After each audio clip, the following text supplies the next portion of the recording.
And then here's, it says a telephone memory of your grandpa. And I don't remember my Grandpa Passy at all. But my Grandpa Lee was a very gentle, kind man. He died from diabetes when I was about 8 years old. What about your grandpa? I only had one grandparent, and that was my Grandpa Morgan. And I was about 15 when he died. I was a sophomore in high school. And he died in the spring, so I think I was about 15 years old when he died.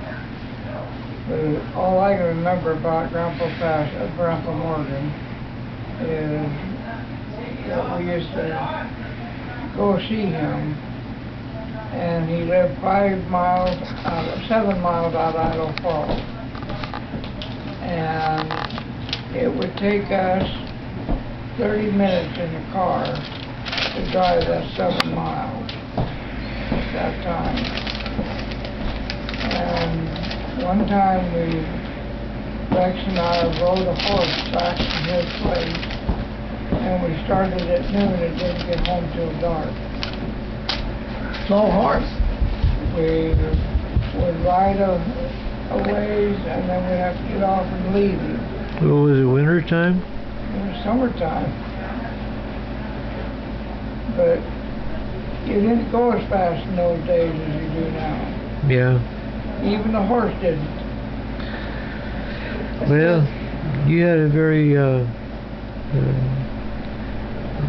horse that was worse than a mule. Just about. And this says telephone memory of your grandma. And I says, I never knew my Grandma Passy. She died when my father was about 11, I think.